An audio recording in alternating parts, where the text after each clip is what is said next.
Friends, welcome to my YouTube channel. ఇవాళ నేను చేయబోయే రెసిపీ సోయాబీన్ కర్రీ. వాటికి కావాల్సిన ఇంగ్రీడియంట్స్: సోయాబీన్, 1 కప్పు కట్ చేసి పెట్టిన ఆనియన్, 1 కప్పు కట్ చేసి పెట్టిన టమాటో, కొద్దిగా కొత్తిమీర, కొద్దిగా మసాలా దినుసులు, అల్లం వెల్లుల్లిపాయలు, కొద్దిగా కట్ చేసిన ఎండు కొబ్బరి, కారం, అలాగే టేస్ట్కి సరిపడా సాల్ట్. ముందుగా ఒక మిక్సీ జార్ తీసుకొని అందులో కట్ చేసిన అల్లం, కట్ చేసిన ఎండు కొబ్బరి, వెల్లుల్లిపాయలు వేసి అలాగే మసాలా దినుసులు కూడా వేసుకోవాలి. తర్వాత కొద్దిగా కొత్తిమీర వేసి అలాగే కొద్దిగా సాల్ట్ వేసుకోవాలి. కొద్దిగా వాటర్ పోసుకొని మిక్సీ పట్టుకోవాలి. ఇలా మిక్సీ పట్టి పక్కన పెట్టుకోండి. సోయాబీన్ని 2 టైమ్స్ వాటర్తో కడిగేసి హాఫ్ అన్ అవర్ కొద్దిగా నీళ్లు పోసి పక్కన పెట్టుకోండి. హాఫ్ అన్ అవర్ తర్వాత ఇలా గట్టిగా పిండేసుకొని వేరే ఒక గిన్నెలో వేసుకోండి. ఇలా అన్నీ గట్టిగా పిండేసి ఒక గిన్నెలో వేసుకోవాలి. ముందుగా గ్యాస్ ఆన్ చేసుకొని ఒక కడాయి పెట్టుకోవాలి.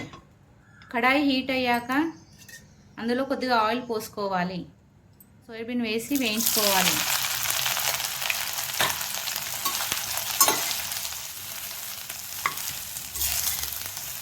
వేయించుకుంటూ కొద్దిగా సాల్ట్ వేసుకోవాలి. సాల్ట్ వేసి బాగా కలుపుకోవాలి.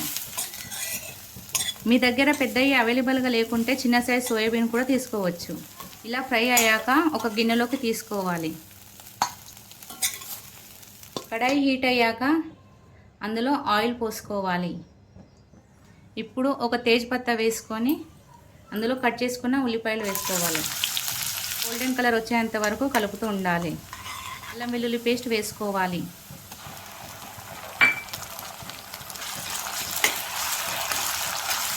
కట్ చేసిన టమాటాలు కూడా వేసుకోవాలి. వేసుకొని బాగా కలుపుకోవాలి. 1 స్పూన్ పసుపు వేసుకోవాలి.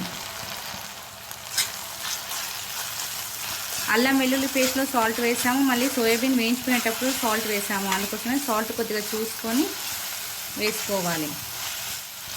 అంతా కలిపేసి ఒక 5 మినిట్స్ కోసం మూత పెట్టేయండి. మూత తీసి చూసుకుందాం. టమాటా అంతా ఉడికిపోయింది. ఇప్పుడు వేయించుకున్న సోయాబీన్ వేసుకోవాలి. అలాగే కారం కూడా వేసుకోవాలి. మేము కొద్దిగా కారం ఎక్కువ తింటాము. మీరు మీ టేస్ట్కి సరిపడా కారం తీసుకోవచ్చు. కారం వేసుకొని కలుపుకున్న తర్వాత ఇందులో ఒక పెద్ద గ్లాస్ వాటర్ పోసుకోవాలి. కర్రీ గ్రేవీగా కావాలనుకుంటే కొద్దిగా వాటర్ ఎక్కువ పోసుకోవచ్చు.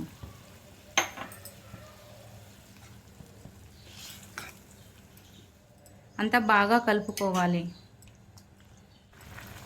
కొద్దిగా గరం మసాలా వేసుకోవాలి. బాగా కలిపేసి ఒక 10 మినిట్స్ కోసం మూత పెట్టేసుకోండి. ఒకసారి మూత తీసి చూద్దాం. ఇలా ఆయిల్ అంతా మీదికి వచ్చేసింది కదా. ఇప్పుడు కొద్దిగా కట్ చేసుకున్న కొత్తిమీర వేసుకోవాలి.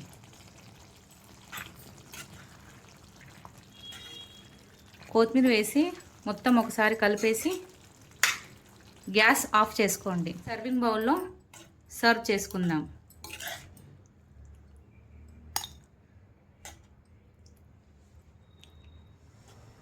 ఎంతో టేస్టీగా ఉండే సోయాబీన్ కర్రీ రెడీ. ఇలాంటి మరిన్ని వీడియోల కోసం నా ఛానల్ని లైక్ చేయండి, షేర్ చేయండి, సబ్స్క్రైబ్ చేసుకోండి. అలాగే కామెంట్ కూడా పెట్టండి.